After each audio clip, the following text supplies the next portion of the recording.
On July 7, 2025, Kenya marked the 35th anniversary of Saba Saba, a historic day in the country's pro-democracy struggle. But what was meant to be a peaceful remembrance quickly descended into chaos. Police barricaded central Nairobi. Protesters defied the restrictions. If not years, is simply shrinking the civic space. If you recall, just last week, the Cabinet Secretary for Interior, who's responsible for police and security in the entire country, and the government issued one of the most controversial directives in modern Kenyan history. A shoot-to-kill order. What unfolded on that day was more than a clash between citizens and law enforcement. It was a turning point in Kenya's democratic journey. This is a Pan-African Hub special report, Shoot-to-Kill Orders by Ruto. Chapter 1, Roots of Dissent. Tensions had been building for months. Kenya's economic situation had reached a boiling point. Food prices were soaring. Electricity and fuel costs were biting hard. Young Kenyans, disillusioned by joblessness and broken promises, began organizing, online and offline. President William Ruto, elected in 2022, had promised to uplift the poor, the so-called hustler nation. But by mid-2025, many felt betrayed. New taxes were squeezing already. Strained wallets. issued shoot-to-kill orders. This police officer shouts at demonstrators, "I will kill you. I have the permission." The High Court. Corruption scandals and revelations about lavish government spending only fueled the anger. It wasn't just the economy. Kenya's police had developed a reputation for brutality.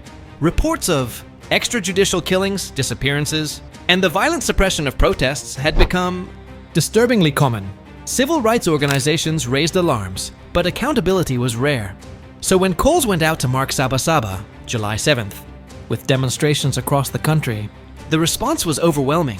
Chapter 2, the government's response. Instead of preparing for peaceful assembly, the government responded with threats. Kipchumba Murkomen, Cabinet Secretary for Interior, and the man responsible for the police, issued what many saw as an incitement to violence. Speaking days before the protests, he said, "Police had the authority to shoot on sight anyone who threatened public order." President Ruto backed his minister. In a closed-door meeting with security chiefs, he reportedly told officers to deal firmly with any attempts to disrupt order. Publicly, he maintained that protests were welcome, but only if they remained peaceful. But how could protesters remain peaceful when the threat of lethal force loomed over them? Rights groups sounded the alarm. Amnesty International Kenya warned of potential bloodshed. The Kenya Human Rights Commission called the language irresponsible. But the protests were not called off. Chapter 3, Saba Saba. The day unfolds. On the morning of July 7th, the streets of Nairobi were eerily quiet. The government had deployed hundreds of riot police. Roads leading into the central business district were barricaded. Water cannon trucks rumbled through the city. But by mid-morning, crowds began to gather in neighborhoods like Mathare, Kibera, Githurai, and Kangemi. Similar scenes unfolded in Kisumu, Mombasa, Nakuru, and at least 14 other counties. Demonstrators waved Kenyan flags, held up placards demanding justice, and chanted slogans, denouncing corruption and police brutality. Initial confrontations were tense but non-violent.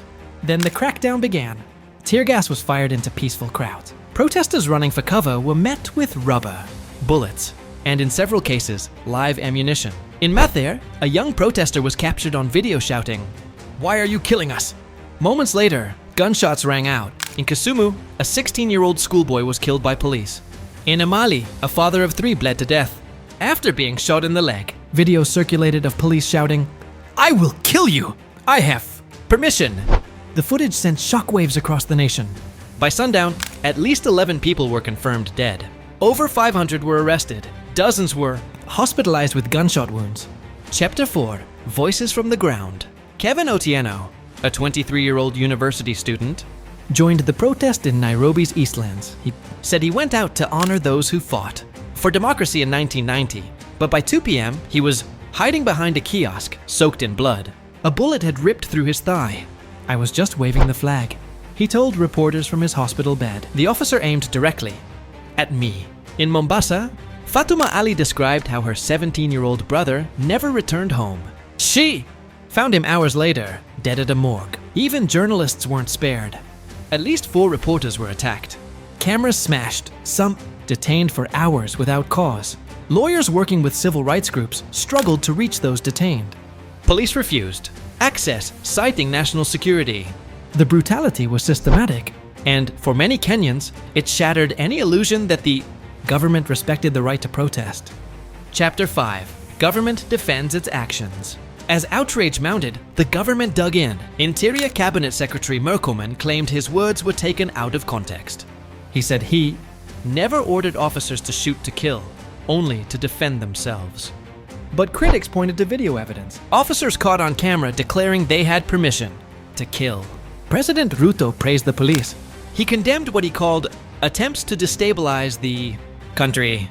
He emphasized that some protests had turned violent, with property destruction and looting in isolated areas. He blamed the opposition for inciting unrest. However, rights groups dismissed those claims, insisting that the vast majority of demonstrators were peaceful and that the violence came from the state. The Kenya National Commission on Human Rights later released a report stating that at least 31 people had died in the protests, nearly triple the government's figure. Chapter 6. National and Global Reactions. The global response was swift. The United Nations High Commissioner for Human Rights condemned the killings and called for an independent investigation. Intentional lethal force should only be used when strictly necessary to protect life, the statement read. Amnesty International called on the Kenyan government to suspend the officers involved and to stop using live bullets on unarmed civilians. Within Kenya, opposition leaders called for President Ruto's resignation. Some threatened to file charges with the International Criminal Court. In Parliament, debates raged. Some MPs defended the security forces. Others demanded answers. Civil society groups launched petitions. University students organized vigils. Religious leaders called for dialogue and reconciliation. But amid the noise, one thing was clear. Kenya was in crisis. Chapter 7. Where does Kenya go from here? For the families who lost loved ones, justice is not a political slogan. It's a daily plea. Mothers are still waiting for answers. Survivors are still nursing wounds. The fear has not faded. Kenya now faces a crossroads. Will it learn from the bloodshed and reform its policing? Will it uphold the freedoms enshrined in its constitution? Or will the cycle of impunity continue? 35 years ago, Kenyans took to the streets to fight dictatorship. In 2025, they returned to those streets to defend democracy again. Saba Saba is no longer just a historical day. It's a living symbol of struggle. This has been a special report by Pan-African Hub. To those who marched, to those who bled, to those who died, we remember, and to those in power the message remains. Democracy is not a favor, it is a right. Subscribe, like, and share. Let the world know Kenya is awake and watching.